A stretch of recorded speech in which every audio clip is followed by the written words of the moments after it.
isang abalang sulok ng lungsod kung saan ang mga ilaw ay sumasabay sa ingay ng trapiko at sigawan ng mga nagtitinda. Nandoon ang maliit na baro-barong ng tahanan ni Lila.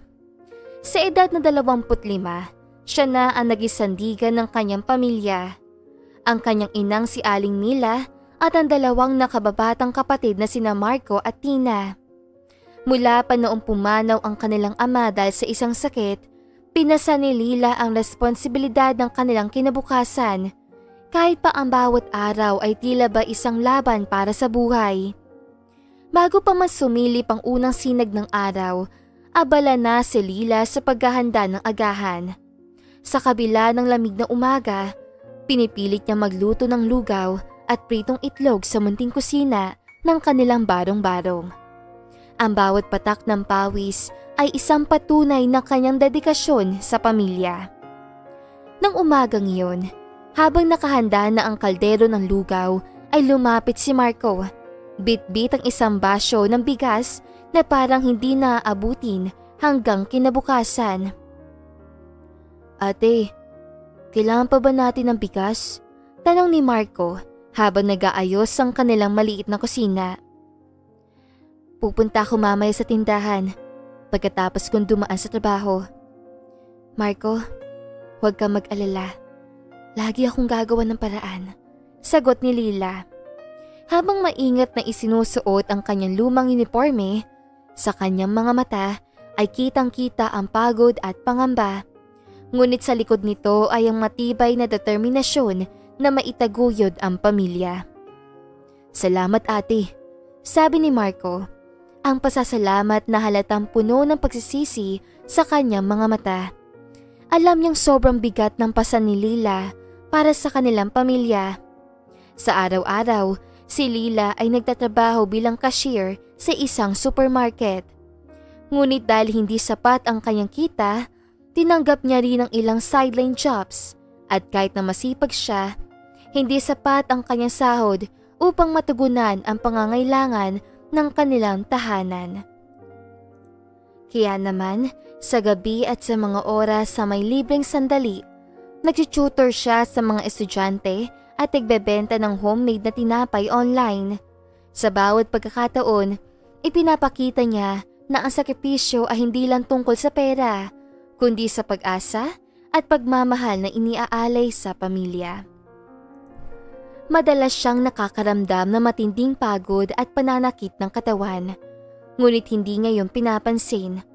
Hindi siya maaaring tumigil, hindi niya kayang magpahinga. Para kay Lila, ang pagkakasakit ay wala sa kanyang bokabularyo. Sa likod ng kanyang mga ngiti, may itinatago si Lila, isang lihim na bumabagabag sa kanya araw-araw. Minsan, ilang buwan bago pa man dumating ang hindi inaasahang pagsubok, napansin ni Lila ang unti-unting pagbabago sa kanyang kalusugan. Habang nagpapahinga sa kanyang silid, biglang tumulo ang dugo mula sa kanyang ilong at nakaramdam siya ng matinding pagkahilo. Hindi na niya maiwasan ang pakiramdam ng panghihina at tila ba unti-unting nawawala ang kanyang lakas. Dahil dito ay pinilit niyang ipasuri ang kanyang sarili sa isang klinika kasamang kanyang matalik na kaibigang si Rina. Sinamahan siya ni Rina sa klinika upang magpatingin. Doon niya nalaman ang masaklap na balita mula sa doktor. Miss Ramirez, base sa inyong mga resulta, may leukemia po kayo. Malumanay, ngunit masakit na pahayag ng doktor. Natigilan si Lila at ang mundo niya ay tila biglang huminto. Dok, anong ibig sabihin nito? Tanong niya, pilit na pinakapakalma ang sarili. Malala na ang kondisyon niyo. Kailangan niyo ng agarang gamutan. Pero paalala lang ha, mahal po ang chemotherapy. Kailangan din natin ng donor para sa bone marrow transplant. Napalunok si Lila. Paano niya maipapaliwanag ito sa kanyang pamilya? Saan siya kukuha ng perang panggamot? Sa kabila ng lungkot, nagdesisyon siyang itago ang sakit upang hindi mag-alala ang kanyang pamilya. Nang lumabas sila ng klinika, hindi na napigilan ni Rina ang emosyon. Hinawakan niya ang kamay ni Leila at nagtanong, "Leila, anong gagawin mo ngayon? Paano nang gamutan mo?" Pilit nang ngumiti si Leila, ngunit bakas ang lungkot sa kanyang mga mata. "Hindi ko alam, Rina. Pero hindi ko pwedeng sabihin sa kanila. Ayoko mag-alala sila." "Lina, hindi mo kailangan gawin ito na mag-isa. Nandito ako. Nandito kami para sa iyo." Nangingilid ang luha ni Rina. "May paraan pa. Pwede tayo maghanap ng tulong. Magsimula ng fundraising." Umiling si Leila. "Rina, alam kong gusto mo akong tulungan. Pero mas gusto kong ituon ang natitirang oras ko sa pagsisiguradong maayos ang buhay ng nanay ko at ng mga kapatid ko. Alam mo naman na hindi ako pwede magkasakit. Paano na sila?" Hindi na napigilan ni Rina ang pagpatak ng kanyang luha. "Leila, ang unfair mo naman eh. Hindi mo to deserve." Pinahid ni Leila ang luha ng kaibigan. "Walang may gusto nito, Rina. Pero kailangan kong tanggapin. Ang mahalaga, hindi sila mahihirapan." Pag-uwi niya ng gabing yon, agad siyang sinalubong ni Tina. "Ate, tignan mo oh, perfect score ako sa math exam," sabi ni Tina habang masaya niyang ipinakita ang papel na puno ng stars. "Ang galing naman ng punso namin," sagot ni Leila, pilit nang umingiti. "Alam mo ate," dagdag ni Tina, "pangarap ko maging engineer balang araw para makatulong ako sa iyo at kay kuya." Napangiti si Leila, pero ramdam niya ang kirot sa kanyang puso. Alam niyang baka hindi niya masaksihan ang katuparan ng pangarap ng kanyang kapatid. Kinapa ni Leila ang bulsa ng kanyang uniforme at may nakitang iilang piraso ng barya. Agad niyang binigay ito sa kanyang kapatid at binilinan na bumili ito ng candy sa tindahan bilang reward sa pagkakaroon nito ng perfect score. Habang natutulog ang pamilya, sinimula ni Leila ang paggawa ng plano. Inisip niya kung paano siya makapaghahanda para sa kinabukasan ng kanyang mga kapatid. Minsang naiisip niyang sumuko, pero naalala niya ang kanilang mga ngiti, ang natitirang nagsisilbi niyang inspirasyon. Lumipas ang mga linggo, mas naging abala si Leila. Pinilit niyang magtrabaho kahit masakit na ang kanyang katawan. Isang gabi, kinausap siya ni Rina habang nagkakape sila. "Leila, hanggang kailan mo itatago yan?" tanong ni Rina, halatang nag-aalala. "Hanggat kaya ko," sagot ni Leila. "Ayoko mag-alala sila, Rina. Mas importante na maging masaya sila. Pero paano ka naman? Hindi mo kailangang gawin to mag-isa." Ngumiti si Leila. "Hindi na mahalaga kung anong mangyayari sa akin. Ang mahalaga, may iwan ako para sa kanila." Hindi na napigilan ni Rina ang pagluha.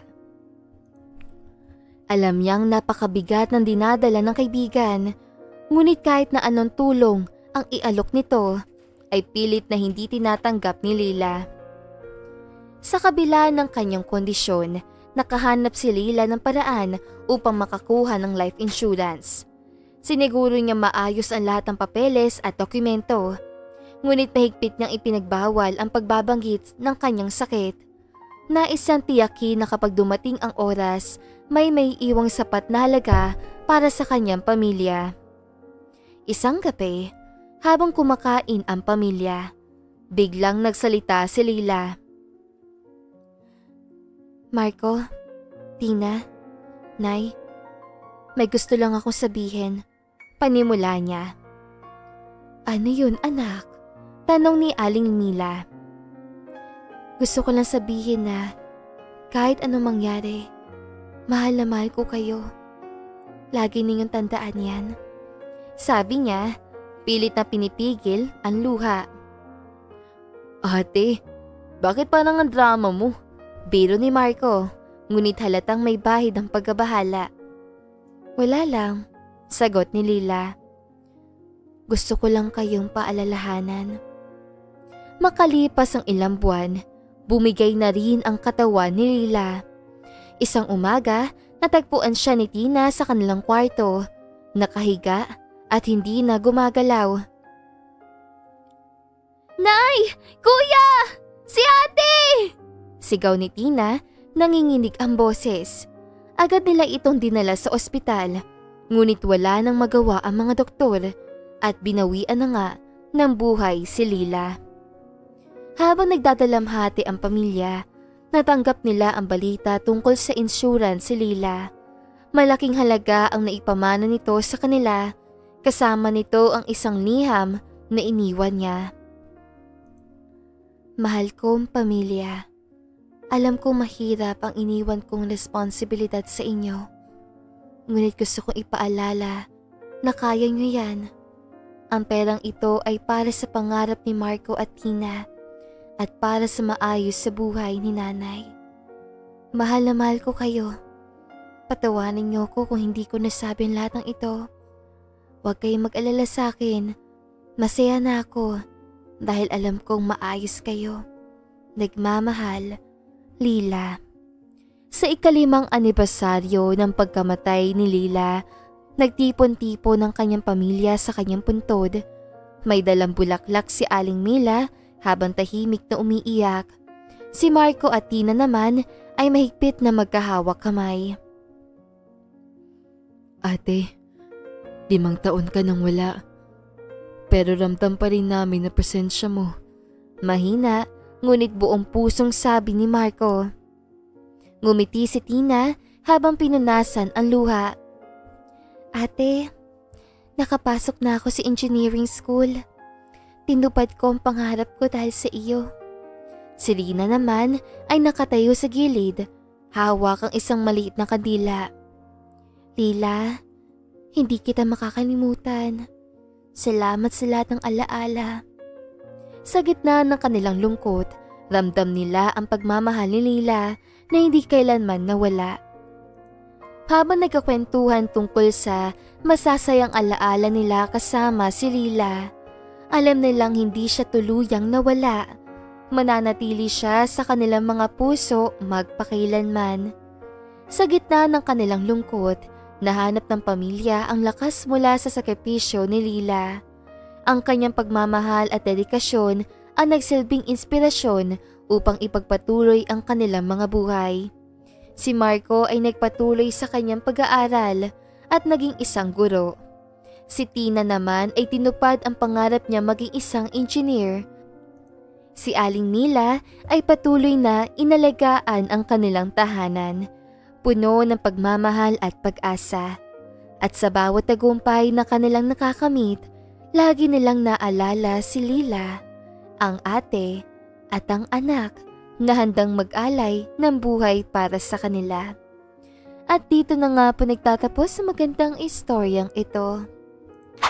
Maraming salamat mga kakwentuhan! Huwag niyong kalimutan mag-like at subscribe at pindutin na rin ang notification bell para lagi kayong updated sa ating kwentuhan. Hanggang sa muli, paalam!